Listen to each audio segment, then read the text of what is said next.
Much love, and I'm Wayne Johnson with Doc and Queen Ministries. Got a very interesting message I want to have for you on today. What a beautiful, beautiful Sunday morning. So, I want to discuss healing, what it looks like, what's necessary when one goes into healing, especially in marriage, relationships, etc., etc. But let us get started out in prayer. Dear gracious and wonderful Father, we thank you for allowing us to be and see this day. Lord, what a marvelous day this is. It is also so very special to me. Lord, but first I thank you for your glory, your graciousness, and Lord, just being a good Father to us all. Father God, I have fallen short of your glory. I have left undone things, Lord, that you've called me to do. And Lord, if I would have just done the things that you called me to do, I'm sure my life would have been that much better. But Father God, forgive me. Allow me to do the things that you've called me to do to this point. So I will be a blessing, not only to myself, but others. And Lord, that you will be proud of me. I thank you, Father God, for this lesson that you have placed upon my heart to share to your people. And in Jesus' name, amen. Yes, so I want to deal with discussing healing. And I'm going to give you 3 scripture verses. There are plenty on healing. And if you need to be healed, you need to put in the search scriptures on healing and start praying and doing your prayer using those scriptures so God's word can be said back to you, which you are saying to him, which will get you in the right direction to begin to heal. But I'm going to start out with Psalms 147. And actually, the main verse is verse number 3. But I'm going to start with kind of like the top. So I'm going to start at verse 1. And it reads, "Praise the Lord because he is good. Sing praises to our God. It is good and pleasant to praise him. The Lord rebuilds Jerusalem. He brings back the Israelites who were taken as prisoners. He heals their broken hearts and bandages their wounds. He counts the stars and knows each of them by name. Our Lord is great and powerful. There is no limit to what he knows." Now, the reason why I wanted to go with those 5 verses, because first you have to understand, even when you are dealing with brokenness, needing to be healed, you first want to start with praising the Lord. Why? Because he is good. And not only he is good, he's going to be the one who heals you. And so you need to show your gratitude to the one who's going to put in place your healing. Because when we are broken, it's not a good feeling. So that's why I wanted to read starting at verse 1. Now, not only praise the Lord, but it said, sing praises to our God. So you not only want to speak it, you want to sing it in like a melody sense on how you revere, love, and respect God. It says it is good and pleasant to praise him. So that is the start of when you're broken. One of the things you truly want to do, you want to praise him and sing to him. Why? Because this is good and a pleasant gesture towards him.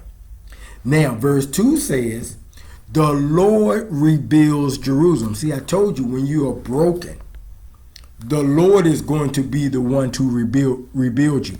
You're not going to be able to do it. Your spouse or your partner won't be able to do it. And so that's the big key, is when you may have a breakup with your spouse And many times when you have a breakup with your spouse or your spouse broke up with you, and let's just say that your spouse left you and you possibly didn't even see it coming, you are brokenhearted. You are needing to be rebuilt. But if you understand that, you also need to understand you can't fix it. And I know for most of us in the beginning, we want to be the one to fix it because we didn't want the breakup in the first place. But this tells us we can't be the one who heal the person who left us. We have to leave it up to the Lord. It says the Lord rebuilds Jerusalem. He brings back the Israelites who were taken as prisoners. If God has chose you, in the instance I'm speaking of, if God has chose you to be with your spouse, God has, then the enemy is going to be the one who's going to try to take it down. And the enemy is going to take your spouse as a prisoner. You can't go save him. You have to allow the Lord to do it because you're not strong enough to fight the enemy by yourself. You're going to need to partner up with God. So that's why I wanted to read verse 2, because it says the Lord rebuilds Jerusalem. He brings back the Israelites. He's going to be the one that brings back your spouse.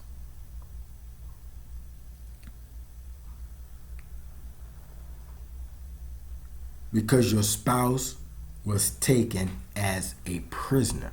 They're not going to understand that. But you don't have the strength. When you want to bring them back, but you can't, just think about it. They can't heal if they're trying to get away from the person that they broke up from. So how can you bring them back when you at this point is part of the problem? So with that being the case, you have to allow God to do it. So God, you need to partner up with God, and you need to give your spouse space. That means you need to not be around. You need to allow them to heal. It's the same way, like if you hurt your leg, you have to allow your leg time to rest. You can't keep being on it, because if you keep being on it, you're not allowing it to heal. You're making it worse. And it's the same thing when you and your spouse separate. In the beginning, you have to give them their space. Stay away from them, because they need to heal. And they can't heal if the problem is there. I.e., in this case, if you keep walking on that leg that needs to be healed. You're the same way by being always in their face, always being around, always talking. They need to be away from you. Give them their time so they can heal. Your job is to praise and sing to the Lord and have faith about that. Now, He heals their broken hearts and bandage their wounds. He counts the stars and knows each of them by name. So the reason why I wanted to go to verse 4 with this, because even though it doesn't seem it has anything to do with healing, by knowing what God can do, shows that He can even heal your broken situation. So that's why I wanted to make sure I read verse 4. He counts the stars and knows each of them by name. Our Lord, and just in case you didn't catch 4, our Lord is great and powerful. There is no limit to what He knows. He knows everything. He can get the job done. You can't. So you need to allow Him to do what He does and not try to be in His way. I hope that Psalm 147 verses 1 through 5, in particular 3, helps and that I made sense. Understand, God's desire is to restore. If He chose that person for you, it is His desire to restore y'all back together. physically, mentally, emotionally, financially, socially, whatever. But most importantly, spiritually. So you got to understand that. And you have to allow the one who can do it. Let us go to James. I think it's going to be 2 verses I'm going to read. Chapter 5. And I'm going to look at it real quick. Yes, I want to do... Nope, you know what? I'm going to go even higher than that. I'm going to start at verse 13. So James chapter 5, verse 13, and we're going to go down all the way to 16. And it reads, are you having troubles? Where if you're dealing with your spouse and your spouse is separated from you, walked away, left you and you didn't see it coming, or even if you did see it coming, or y'all have been having problems, if you are having troubles, you should pray. Are you happy?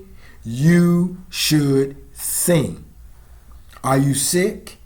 Ask the elders of the church to come and rub oil on you in the name of the Lord and pray for you. So, if you have someone that you can count on, i.e., language here on YouTube would be destiny helpers. This says, ask the elders of the church to come and rub oil on you in the name of the Lord and pray for you. It's got to be about God. It's got to be about the Lord. Verse 15, if such a prayer is offered in faith, this is where your part comes in, it will heal anyone who is sick. The Lord will heal them. And if they have sinned, he will forgive them. See, they need that time away from you to heal. Your job is to pray, sing, go to those who can help you and allow them to also intercede for you as well. You're probably going to need them to heal because part of their healing may be, and more than likely, forgiving you. And you need to not only forgive them, you also need to forgive yourself. So there's things that need to be done. And God can do everything in a moment's notice. But we many times can't accept things in a moment's notice because we won't understand what we need to understand if it happens so quickly. We need a process.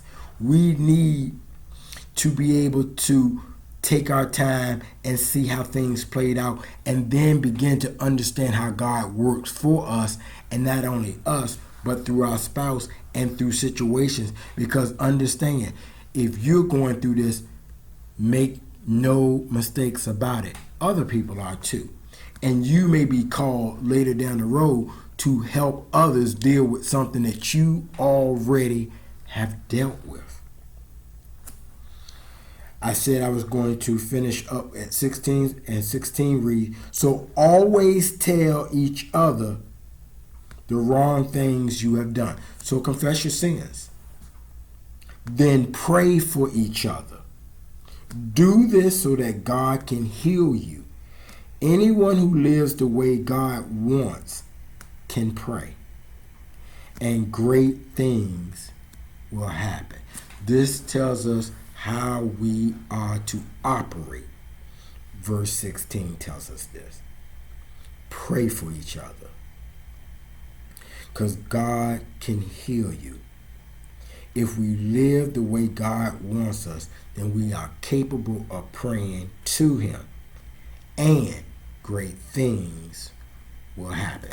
I hope that scripture has helped with understanding the healing process and allowing God to do it. We have to heal first as well, and many times we will probably heal before they will heal, because at the moment we want them back so much, but they need that space. And with that, when we don't get what we want, then it's going to bother us, and then we're also going to need healing. And so we need to take this healing seriously and go to the Lord in prayer. The last scripture that I will use is Luke chapter 8, verse 48. Jesus said to her, "My daughter, you are made well because you believe." Gotta have faith. Gotta have faith. Then he said, "Go in peace." Your faith is important. And if you understand that you may be needing healing, as you pray, you have to pray in faith. And praying in faith doesn't necessarily mean you know a time level on it or when it may happen. However, have that faith, believe, and then when everything does make its way, you will be able to go in peace. Healing wounds and building oneness, because you need to heal over here and they need to heal over here in order to be back in oneness. Yes, he is called for husbands and wives to be one. The two will be one. But in the midst of a breakup, in the midst of separation, he wants you two apart because he's got to deal with you separately. He has to heal your wounds separately. And once he does that, then he will be able to bring you back together because he has the ability to make it happen. We've already read that. You need to do your part. Pray, and pray having faith. And there may be a time where you need to go to, quote unquote, the elders of the church, the destiny helpers, the people who got your back. Everybody won't have your back because everyone won't understand. But it ain't about other people understanding or anybody understanding except for you understanding what God has called for you to do. Take care. God bless. And as always, much love.